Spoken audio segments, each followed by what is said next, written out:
एका बाईला रुक्माजी बाबा देव पावला। आपल्याकडे एखाद्या माऊलीच्या पोटात जर बाळ वाढत असेल तर जुन्या बायकांची परंपरा आहे, आमच्या सुनबाईला देव पावला, अशी जुनी म्हणायची नटठणकरांना पद्धत होती। एका बाईला 8वा महिना चालू आहे, त्या बाईची सासू वारलेली आणि माय बी वारलेली। मालकाला आवाज दिला, धनी 3039 गाव पाहिले, नवऱ्याला धनी म्हणणार बाई अजून ऐकलीच नाही। मला वाटलं मी इतकं कीर्तनात सांगतो मग तरी एखादीशी मला म्हणील, पण तिला मग कीर्तनच ऐकायचं योग येत नाही, नाही तर लटक लटक पण म्हणीन एखादीशी, पण ऐकायचं योग नाही कीर्तन जास्त। आणि मी म्हणलं ऐकच बी जाजो नको, मग धोत्र धुण्यातच तुला कीर्तन भेटते।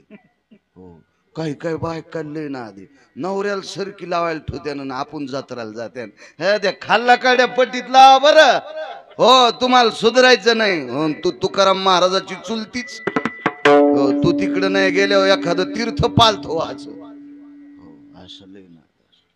बायां शक्यतो मालकाची जास्त सेवा केली पाहिजे, आणि जी बाई मालकाची सेवा करीत नाही लय मोठी हरिपाठवाची ती का, ती ज्या गावात त्या गावात पाऊस कमी पडो, तू गळ्यात शपथ कुठं।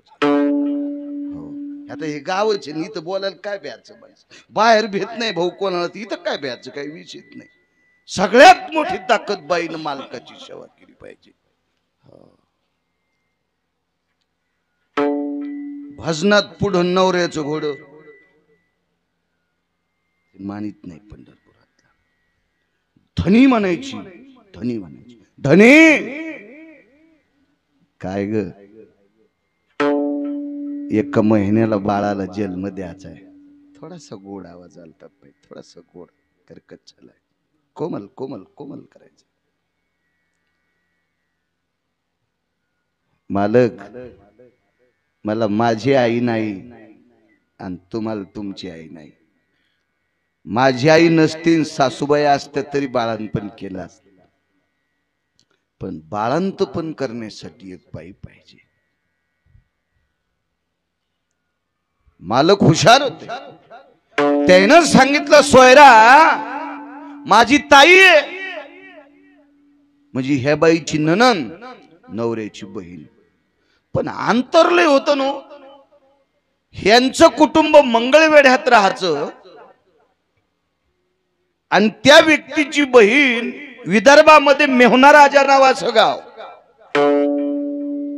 आता मंगळवेढा कुठं, इथं अकोला बुलढाणा जिल्ह्यातलं ते कुठं मेहुणा राजा गाव, तिथं चोखा सागर म्हणून प्रसिद्ध सरोवर आहे, मोठं तलाव आहे, इतक्या लांबून न्यायचं, गाड्या नाही घोड्या नाहीत काय नाही।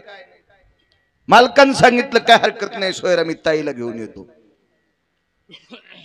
1 महिना 27 दिवस तिकडच रखमाजी बाबा, सप्ताह दिसला की त्या सप्त्यात पात्र उचलायची, सप्ते मंडप झाडायचा, लोक उठायच्या अगोदर सडा टाकून घ्यायचा, हो जिथं कीर्तनकार उभे राहते ती जागा शेणानं सारवायची, अशी सेवा करायची चोखोबर आहे। आणि लक्षातच नाही बायकोचं बाळंतपण जवळ आले, पुरविली आळी सांगतोय, पुरविली आळी, रिकामा नाही देव कोणाची काम करायला।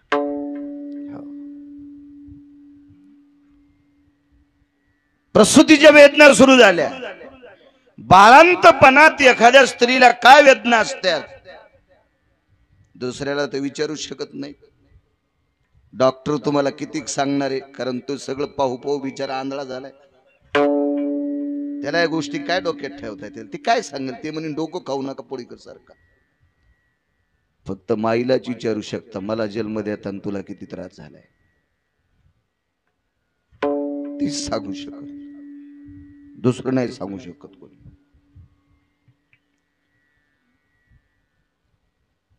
सर्वांगाला इंचू चावावा इतक्या वेदना त्या माईला। चोखोबाराच्या घरी एक लाकडाचा ठोकळा होता रामराव भाऊ, आणि त्याच्यावर धोत्राचं धुडकं टाकायचं, आणि त्याच्यावर एक मंजूळ टेकायची आणि एक बुक्क्याचं बोट, ते पांडुरंगाचं अधिष्ठान म्हणून, आणि त्यालाच पांडुरंग म्हणून नमस्कार करायचे. जनाबा तो काळा असा होता, त्या काळात चोखोबारायला तुमच्या माझ्यासारखी माणसं मंदिरात येऊ देत नव्हती. मानकरी इतका भीषण काळ होता तो.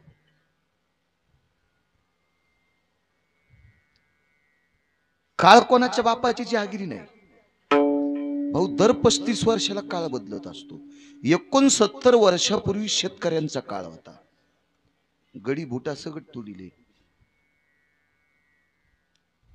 शेतकऱ्याचा काळ संपला, मजुराचा काळ आला.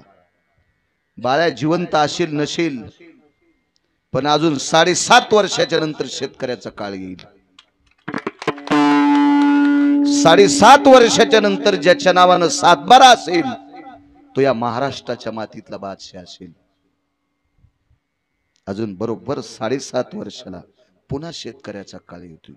कारण आडचा कांड्यावर आलं की त्याचं वाजत असते. मजुरानं सुद्धा मर्यादा सोडली. म्हणून अजून 7.5 वर्षाच्या नंतर ज्याच्या नावाने 7/12 असेल, तो या भारत देशातला राजा असेल. लिहून लिहून घ्या. माझ्या काय गोळ्या संपल्या नाही, मी काही गांजा वडीत नाही, मी काही नशा करीत नाही. मी वाचून सांगतोय, वाचून वाचून वाचून.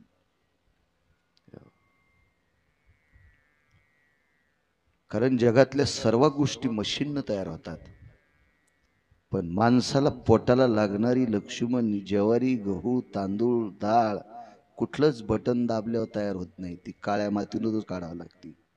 आज बरं वाटायलंय. 500 फुटाच्या 4-6 वे म्हणजे 6 लाईनचा रोड आज बरा वाटायला. याच्यात जमीन किती गेली हे ध्यानात ठेवा. तळ्यात जमिनी किती गेल्या ध्यानात ठेवा. माझ्या लहानपणी गिरगाव किती मोठं होतं, आता किती मोठं झालंय. या शिमिटाच्या डोंगरात किती जमिनी गेल्यात. माणसाची संख्या किती वाढली. शेंडीला गुंठा होईल त्या दिवशी घट मांडायला माती इकत भेटणार नाही. नवरात्रातला घट मांडायला आजही शहरात माती इकत घ्यावं लागतील मोठमोठ्या श्रीमंतायला. काळ बदलत असतो. एक काळ असा होता, त्या काळात सर्वसामान्य माणसांना त्रास दिला. चोखोबारायला अतूट त्रास दिला. अतूट जहागिरी नाही काळ कोणाच्या बापाची. म्हणून ते चोखोबाराय पांडुरंगाला घरीच मानायचे. पोटावर हात ठेवला त्या बाईनं, त्या लाकडाच्या ठोकळ्यापाशी डोकं ठेवलं, देवाला सांगितलं, देवा तुला नारळ फोडलं नाही, उदबत्ती लावली नाही, तुला नवस केला नाही, तुला काही एखादं पारणं धरलं नाही, आणि कार तुम्हाला बाळ दिलंस रे. आमच्या घराण्याची फजिती पाहण्यासाठी, अरे बाळंत पण करण्यासाठी एक बाई नसावं आमच्याकडे. एवढी आमचं दारिद्र्य जीवन कशाला दिलंस तू आम्हाला. आणि जर तू दिला असशील तर याचा निवाडा कर देवा. आयुष्यभर सासऱ्यानी भजन केलंय, आयुष्यभर सासूनी भजन केलंय, आयुष्यभर माझ्या बाबांनी भजन केलंय, आयुष्यभर माझ्या आईनं भजन केलंय, आणि आयुष्यभर कपाळाचा मालक भजन करीत आलाय. याचे उपकार फेड देवा. करणं एवढी बाळांतपणाची सोय. आळी सांग एवढी इच्छा पूर्ण करणं माझी. करणं पूर्ण करणं करणं. विटेवरच्या मालकानं विटेवरनं उडी टाकली, आणि उडी टाकल्याच्या नंतर रुक्माजी बाबा असा सुंदर फेटा घातला. काय दिसत असेल देव तो. पांढर शुभ्र धोत्र, पांढरी शुभ्र शर्ट, आकड्याची काठी, कुरकुर वाजणारा बूट, असा वजनात जगाचा मालक चोखोबारायच्या दारात. चोखोबाराय बाईला वेदना असाही होत्या प्रसूतीच्या. गणेशांना त्या झोपड्याची ताटी उघडली. दररोजा कशाचा आलाय ते फाटक उघड आणि पाहिलं, दादा तुम्ही आले आमच्याकडे, पण धनी घरी नाहीत. म्हणजे कपाळाचा मालक घरी नाही, धनी घरी नाहीत. वापस गेलं ते. आणि घराच्या पाठीमागं जाऊ भाऊन देवाने विचार केला, बेटी मला हाक मारायली आणि मी घरी आल्यावर म्हणती धनी घरी नाही. नेमका काय प्रकार यायचा.